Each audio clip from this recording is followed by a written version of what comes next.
বাংলাদেশের সর্বশেষ গুরুত্বপূর্ণ আপডেট সংবাদে আপনাকে স্বাগত। শুরুতেই সংবাদ শিরোনাম, পরে বিস্তারিত। শুরুতেই জানাবো, যে কোনো পরিস্থিতি মোকাবেলার জন্য আমরা প্রস্তুত বললেন স্বরাষ্ট্র উপদেষ্টা। স্বরাষ্ট্র উপদেষ্টা লেফটেন্যান্ট জেনারেল অবসরপ্রাপ্ত মোহাম্মদ জাহাঙ্গীর আলম চৌধুরী বলেছেন, সীমান্ত এবং দেশবাসীকে জানাতে চাই, আপনাদের ভয়ের কোনো কারণ নেই। সীমান্ত সম্পূর্ণ আমাদের নিয়ন্ত্রণে রয়েছে। এরপর জানাবো, আগামী ৩১শে ডিসেম্বর অন্তত ২.৫ লাখ মানুষ জমায়েতের পরিকল্পনা বৈষম্যবিরোধী ছাত্র আন্দোলনের। ৩১শে ডিসেম্বর কেন্দ্রীয় শহীদ মিনারে জুলাই বিপ্লবের ঘোষণাপত্র ঘিরে অন্তত ১.৫ থেকে ২.৫ লাখ মানুষ জমায়েতের পরিকল্পনা করেছে বৈষম্যবিরোধী ছাত্র আন্দোলন। এদিকে বাড়ি বাড়ি গিয়ে ভোটার তালিকা হালনাগাদ শুরু ২০শে জানুয়ারি। বাড়ি বাড়ি গিয়ে ভোটার তালিকা হালনাগাদের কার্যক্রম আগামী ২০শে জানুয়ারি থেকে শুরু হবে বলে জানিয়েছেন নির্বাচন কমিশনার ইসির অতিরিক্ত সচিব একেএম আলী নেওয়াজ। আজ ৩০শে ডিসেম্বরের সব তথ্য জানান তিনি। এদিকে ছিনতাইকারীকে ছিনে নিতে থানায় হামলা ভাঙচুর। নরসিংদীতে ডাকাতির আসামিকে ছিনে নিতে মাধবদী থানায় হামলা ও ভাঙচুর করেছে দুর্বৃত্তরা। আজ ৩০শে ডিসেম্বর বিকেলে ৫:৩০টার দিকে এই ঘটনা ঘটে। জানাবো, ফিরে দেখা ২০২৪। বিশ্বের ৭০ দেশে নির্বাচন ক্ষমতা পেলেও করুণ পরিণতি ঘটে শেখ হাসিনা এবং সিরিয়ার প্রেসিডেন্ট বাশার আল আসাদের। এবং সর্বশেষ জানাবো, নানামুখী সংকটে বছর পার করল রপ্তানিমুখী শিল্প ও সংস্কার টেকসই নীতি পদক্ষেপে গতি ফেরার আশা।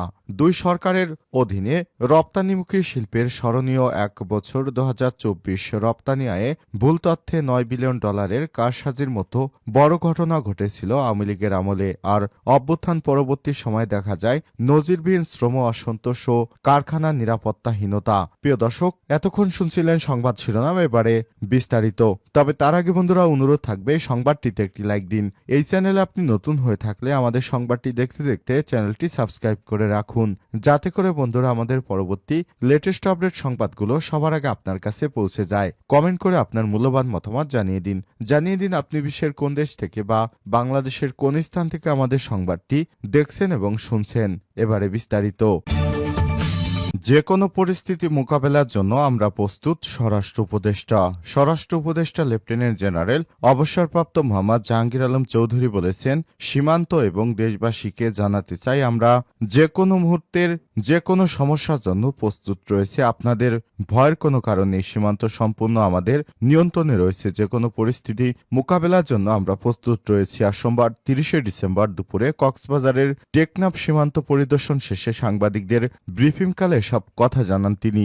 বাংলাদেশ সীমান্ত ঘেঁষা মিয়ানমারের রাখাইন রাজ্যে ইতিমধ্যেই কবজায় নিয়েছে মিয়ানমারের বিদ্রোহী গোষ্ঠী আরাকান আর্মি। ফলে এপারে তৈরি হয়েছে রোহিঙ্গা প্রত্যাবাসন, অনিশ্চয়তা সহ নানা টেনশন। এমন সংকট সময় বাংলাদেশ এই মুহূর্তে সীমান্তের ওই পারে কার সঙ্গে যোগাযোগ রাখছে সেটি স্পষ্ট করেছে স্বরাষ্ট্র উপদেষ্টা। তিনি জানান, রাখাইন রাজ্যে আরাকান আর্মির কবজায় হলেও রাজ্যটি মূলত মিয়ানমারে, তাই সীমান্ত সহ বিভিন্ন ইস্যুতে বাংলাদেশ জান্তা সরকার এবং আরাকান আর্মি উভয়ের সঙ্গেই যোগাযোগ রাখছে। রাখাইনের সংঘাতের প্রভাবে বাংলাদেশের ইতিমধ্যে ৫০ থেকে ৬০,০০০ রোহিঙ্গা অনুপ্রবেশ করছে।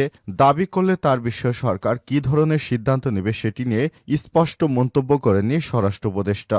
তার এখনো নিবন্ধন করা হয়নি বলে জানিয়ে তিনি বলেন, নতুন করে অনুপ্রবেশ করা রোহিঙ্গাদের খাবার সরবরাহ নিশ্চিত করা হচ্ছে আপাতত। উপদেষ্টা বলেন, সীমান্ত পুরোপুরি নিয়ন্ত্রণে রয়েছে। ইতিমধ্যেই সকল বিওপিতে অতিরিক্ত জনবল মোতায়েন করা হয়েছে। জনগণের ভয়ের কোনো কারণ নেই। টেকনাফ সীমান্তে পরিদর্শনের পর ১:৩০টায় পৌঁছান নাপ নদীর জালিয়ার দ্বীপ ঘেঁষা দমদমিয়া ঘাটে। এ সময় বিজিবির মহাপরিচালক মেজর জেনারেল মোহাম্মদ আশরাফুজ্জামান সহ ঊর্ধ্বতন কর্মকর্তারা তার সঙ্গে ছিলেন।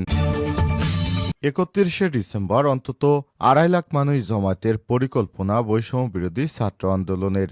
আগামী ৩১শে ডিসেম্বর কেন্দ্রীয় শহীদ মিনারে জুলাই বিপ্লবের ঘোষণাপত্র ঘিরে অন্তত ১.৫ থেকে ২.৫ লাখ মানুষের জমায়েতের পরিকল্পনা করেছে বৈষম্য বিরোধী ছাত্র আন্দোলন। আর সোমবার ৩০শে ডিসেম্বর বিকেলে ডিএমপির হেডকোয়ার্টারে Dhaka metropolitan police DMP commissioner সহ ঊর্ধ্বতন কর্মকর্তাদের সঙ্গে বৈঠক শেষে সব কথা জানিয়েছেন বৈষম্য বিরোধী ছাত্র ছাত্র আন্দোলনের কেন্দ্রীয় সমন্বয়ক আব্দুল হান্নান মাসুদ। জুলাই বিপ্লবের ঘোষণাপত্র ঘিরে অন্তত 500 জন পুলিশ সদস্য নিরাপত্তার দায়িত্বে থাকবে বলে তিনি বলেছেন। আগামীকাল মঙ্গলবার থেকে নতুন স্বপ্ন দেখবে বাংলাদেশ। আগামীর বাংলাদেশে যে সরকারই আসবে এই ঘোষণাপত্র সীমারেখা হয়ে কাজ করবে। এর মধ্য দিয়ে বস্তাপচা রাজনীতির অবসান হবে। জনগণের আকাঙ্ক্ষা পূরণে সব রাজনৈতিক দল এই ঘোষণাপত্রকে স্বাগত জানাবে বলেও আশা প্রকাশ করেছেন বৈষম্যবিরোধী ছাত্র আন্দোলনের কেন্দ্রীয় এই সমন্বয়ক। সেই সঙ্গে নতুন বছর উদযাপন ও জুলাই বিপ্লবের ঘোষণাপত্রের অনুষ্ঠান ঘিরে যেকোনো বিশৃঙ্খলা এড়াতে প্রশাসনের পাশাপাশি সবাইকে সতর্ক থাকার আহ্বান জানিয়েছেন তিনি। উল্লেখ্য, ছাত্র জনতার অভ্যুত্থানকে সমুন্নত রাখতে মঙ্গলবার 31শে ডিসেম্বর কেন্দ্র শহীদ মিনারে জুলাই বিপ্লবের ঘোষণাপত্র প্রকাশ করবে বৈষম্যবিরোধী ছাত্র আন্দোলন। গত শনিবার 29শে ডিসেম্বর সন্ধ্যার পর থেকে বিষয়টি নিয়ে সামাজিক যোগাযোগ মাধ্যমে চলছে নানারকম আলোচনা। যদিও এই ঘোষণাপত্রের সঙ্গে অন্তর্বর্তীকালীন সরকারের কোনো সম্পর্ক নেই বলে ইতিমধ্যে স্পষ্ট করেছেন প্রধান উপদেষ্টার প্রেস সচিব শফিকুল আলম। জুলাই বিপ্লবের ঘোষণাপত্রের খসড়ায় বলা হয়েছে, যেহেতু বাংলাদেশের নতুন ঔপনিবেশিক শাসন থেকে মুক্তির জন্য 1947 সাল যুদ্ধ করেছে, যেহেতু পাকিস্তানের কাছ থেকে 1971 সালে বাংলাদেশের সঙ্গে বৈষম্যমূলক আচরণ করেছে, যেহেতু 1972-এর সংবিধান আমাদের জাতির আশা আকাঙ্ক্ষা বাস্তবায়ন করতে পারেনি, সেহেতু মার্শাল ল এবং সাংবিধানিক সংশোধনী সমূহ ক্রমান্বয়ে রাষ্ট্রকে দুর্বল করে সেই উত্থান পতনের মধ্য দিয়ে বাংলাদেশের গণতান্ত্রিক প্রতিষ্ঠানগুলো ধ্বংস হয়েছে এবং সুশাসন প্রতিষ্ঠা করতে ব্যর্থ হয়েছে। বাড়ি বাড়ি গিয়ে ভোটার তালিকা হালনাগাদ শুরু 20শে জানুয়ারি। বাড়ি বাড়ি গিয়ে ভোটার তালিকা হালনাগাদের কার্যক্রম আগামী 20শে জানুয়ারি থেকে শুরু হবে বলে জানিয়েছে নির্বাচন কমিশনার ইসির অতিরিক্ত সচিব একেএম আলী নেওয়াজ। সোমবার 30শে ডিসেম্বর তিনি এসব তথ্য নিশ্চিত করেছেন। ইসি আলী নেওয়াজ বলেছেন, আমরা আশা করছি 2025 সালে জানুয়ারি মাসের দ্বিতীয়ার্ধে এই কার্যক্রম শুরু করতে পারব।